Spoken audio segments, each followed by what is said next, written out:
सम्माननीय सभामुख महोदय, समयको लागि धन्यवाद छ। हामी हाम्रो आन्दोलन जारी राखेका छौँ, यो सबैलाई जानकारी छ, भनिरहनु परेन। सम्माननीय सभामुख महोदय, हामीले कस्तो समाज निर्माण गरेछौँ र गर्दैछौँ।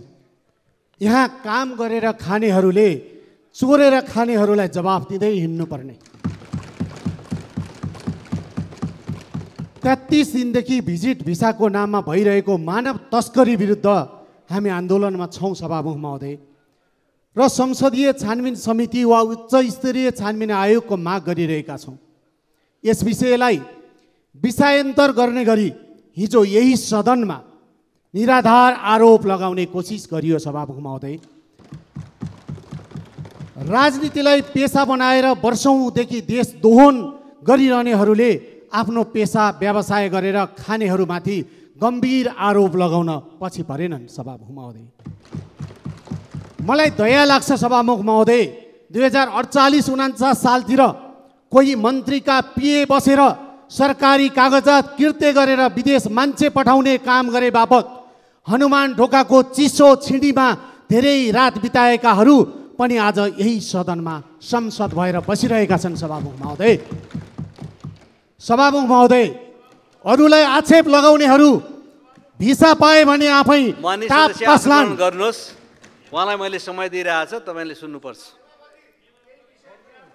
सभामुख महोदय, अरूलाई आक्षेप लगाउनेहरू भिसा पाए आफै टाप कसलान्।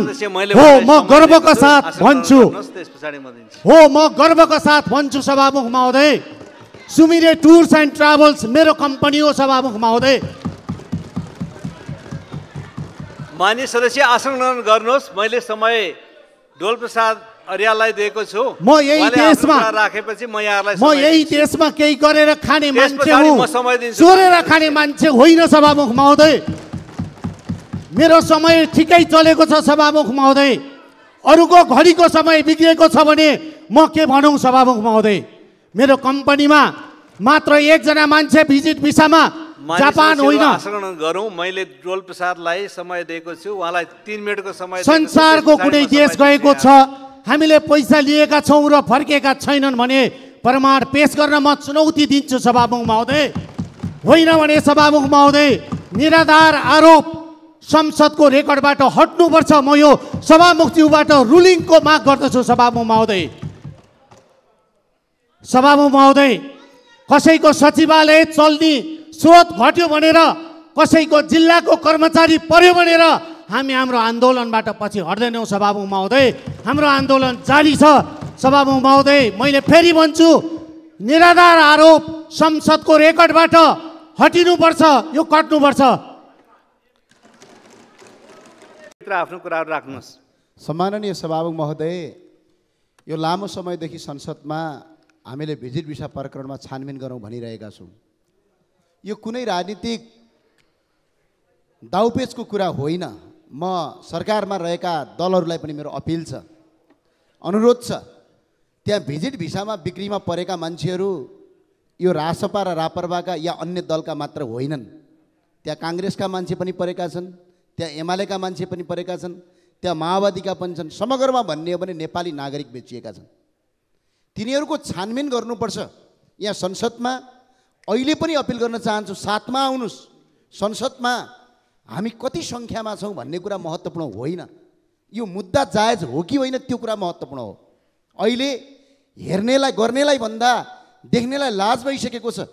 संसदमा त तपाईँ हामी एक अर्काप्रति आरोप र प्रत्यारोप लगाउँला, तर नेपाली जनताले चाहिँ यसको फैसला गर्छन्। जनताले चाहिँ के भन्ने। आज यो ठुलो एउटा जटिल समस्याका रूपमा अगाडि परेको छ। आज दुबई, कतार, साउदी अरबमा जानुहोस् त, आज दिदीबहिनीहरूलाई बन्धक बनाइएको छ। 75,000 भन्दा बढी दिदीबहिनीहरूलाई आज दुबईमा बन्धक बनाइएको छ, यो भिजिट भिसामा लगेर। आज उनीहरूको चित्कार हामीले सुन्नुपर्छ कि पर्दैन? आज ती भिजिट भिसा प्रकरणमा तल जरोदेखि टुप्पोसम्म छानबिन हुनुपर्छ कि पर्दैन? ती दोषीहरू चाहे मन्त्री हुन्, चाहे प्रधानमन्त्री हुन्, चाहे यो देशको राष्ट्रपति होस्, तिनीहरूलाई कारबाही गर्नुपर्छ कि पर्दैन? यो हाम्रो दायित्व हो कि होइन? हामी मात्र जनप्रतिनिधि त होइनौँ नि, तपाईँ हामी सबै जनप्रतिनिधि हौँ। जनताले चुनेर पठाएका हुन्। त्यो भएको हुनाले यो संसदमा अहिले पनि हामी एक गिट्का उभ्यौँ। कसको राजनीतिक दाउपेच के, को कतातिर नजाउँ, हामी संसद एकजुट बनेर यो भिजिट भिसा प्रकरणमा संसदीय छानबिन समिति बनाऊ। जो दोषी छन्, चाहे त्यो जुनसुकै पार्टीको मान्छे होस्, त्यसलाई कारबाही गरौँ, कारबाहीको दायरामा ल्याउँ र अपराधीलाई तपाईँको जेल सजाय गरेर भोलि एउटा देशमा रोजगारीका लागि विदेश जाने मान्छेहरू, घुम्न जान विदेश जाने मान्छेहरूलाई बेच्ने अपराधीलाई कानुनी कठघरामा उभ्याउँ। त्यही भए हुनाले म अपिल गर्न चाहन्छु सत्तापक्ष सरकारलाई पनि यहीँबाट भन्न चाहन्छु, सम्माननीय सभामुख महोदयज्यू, आज हामी सङ्ख्याको आधारमा को कति छौँ यसले